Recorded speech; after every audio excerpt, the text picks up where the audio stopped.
is the hour we stand. This is the hour we fight. Not the hour for cowards. Time to fight for our rights. And I ain't running no more. I'm standing 10 toes down. Too much at stake right now. It's just blood in the ground. Pick a side.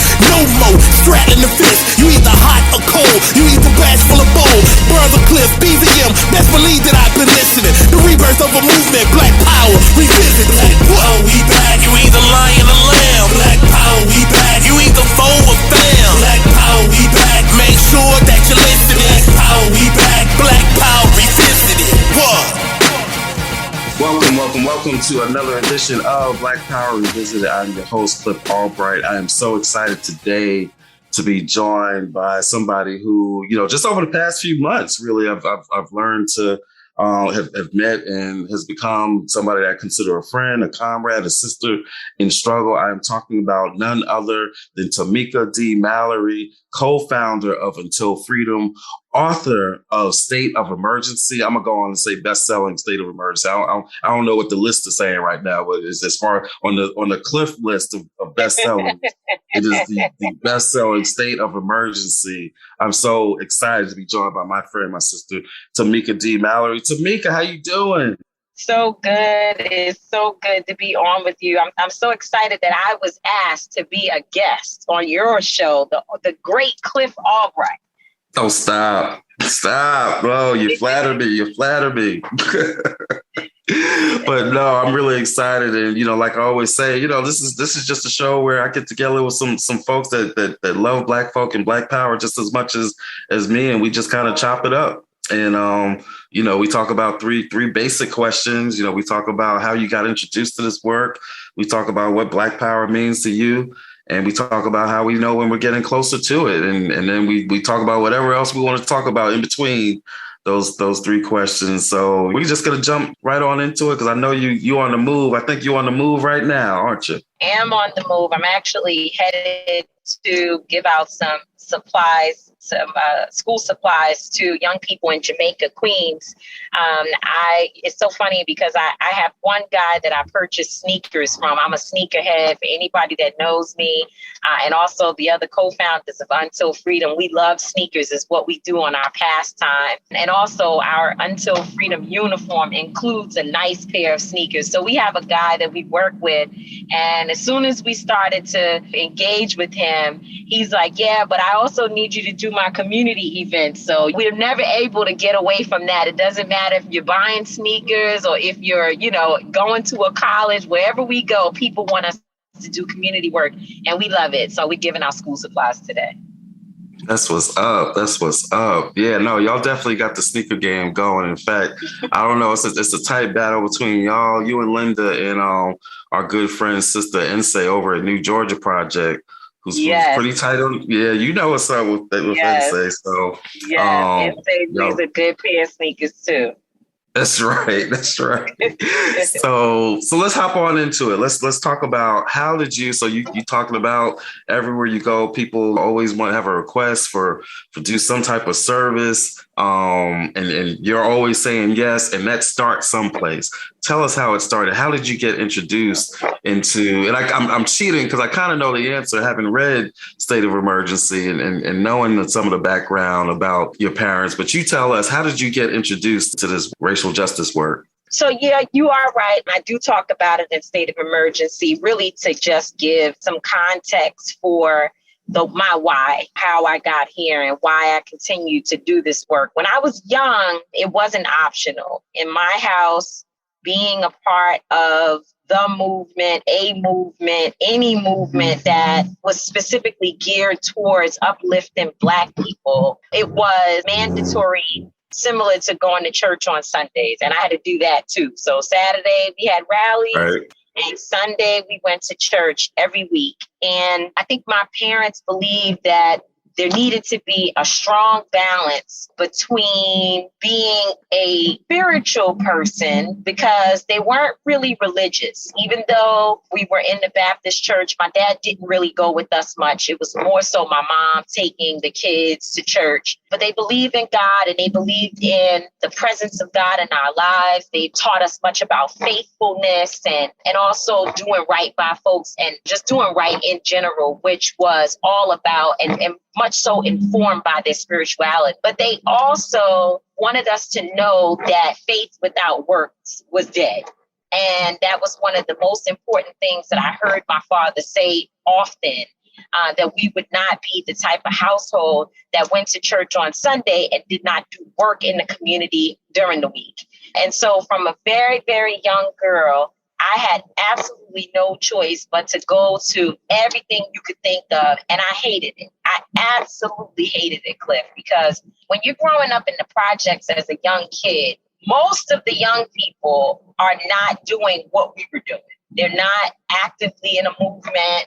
They are not, that their parents are not necessarily that conscious, socially active. They weren't into those types of things. We were the family for the most part. And I guess in the projects that I lived in, there was probably 8 buildings that all went to the 21st floor.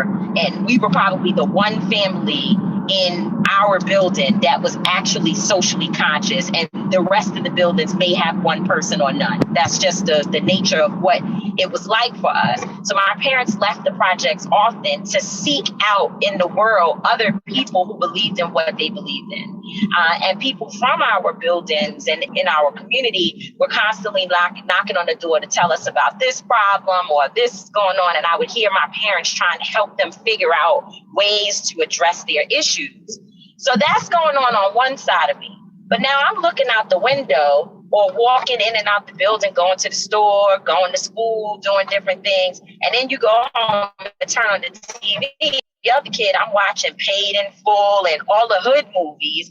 And I'm like, why did I have to go be around old people? I also lived around the corner from the Apollo Theater where everything hot was happening.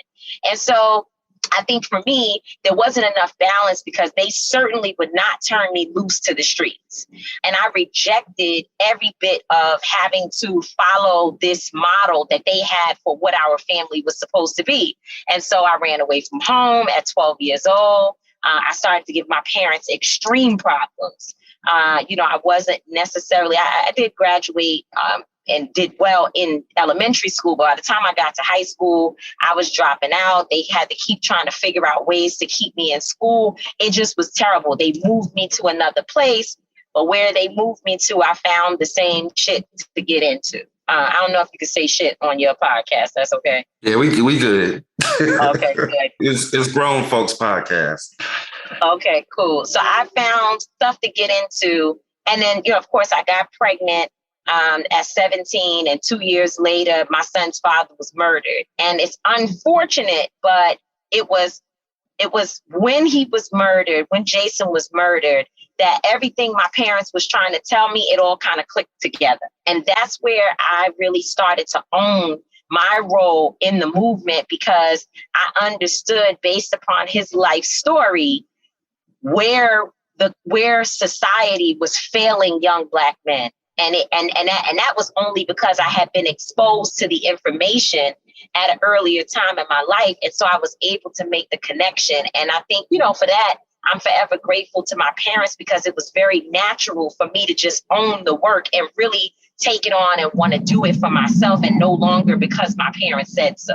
That's a fascinating story. I mean, there's so much in what you just explained and shared there that could be a whole podcast in itself, like the importance of faith in your parents' work and in their activism, which is really interesting because people always think about the role of faith in terms of like Southern activists and their background. And we don't often think about that in terms of Northern or New York-based activists, like having that kind of church grounding, right? That could be a whole discussion in and of itself. But I think that last piece where you ended talking about your son's father and his death and the kind of impact that it's had on you. And it's even interesting fast forwarding to now. I mean, you talk about this in the book, how many people their introduction to activism has been through death, maybe not the death of a close loved one, or somebody they were friends, family with, but the death of George Floyd, the death of Breonna Taylor. It's a sad commentary that's not an infrequent thing that happens to us, that the thing that brings us into this work is death. Yeah, it's true. And unfortunately, tragedy strikes, and then it moves us to a place where we're forced to work on the transformation of our communities. And we want to be able to do that work up front. You want to be born into just believing that your community should thrive and just being engaged. But I can tell you that I've been working with families who lost their children to gun violence, like my son's father. It was not a police brutality situation. It was somebody that looked just like us. And whether it be from police brutality or gun violence or whatever these issues may be, you find so many people who, unfortunately, their passion is identified in the midst of crisis. I think in my son's father, in my situation, thank God, yes, I did learn, but I also was very embarrassed about the fact that I was young, I had a baby, and it was like, where do I go? Just looking at his situation and understanding poverty and understanding all of the scenarios, all the things that happened to him that he had been through in his life. And here I am sitting there with people who had already told me I was too fast, too young, too this, too that, too everything. Young girls are told that we're too fast, too much, too anything you could think of from a very, very young age. And so I had already experienced all of that. And now here I am with a baby, which is already embarrassing enough. But then his father goes and gets killed. So I'm pretty much a statistic. And so I was super embarrassed. And I think that the movement work actually was the thing that kind of saved me and helped to get me focused on something rather than just dealing with my own depression. Of all the families that I know, almost none of them, right? 25 years I've been supporting families. And in the 25-year period, I probably have met one or two families that were previously involved in the movement or were doing some type of social activism. Most of them were not. And I hear them say over and over when they're speaking and they're being asked, well, what's your motivation? They say to other families, get involved before it's your child. You don't want to be looking for where to go in the event that, something happens to your loved one.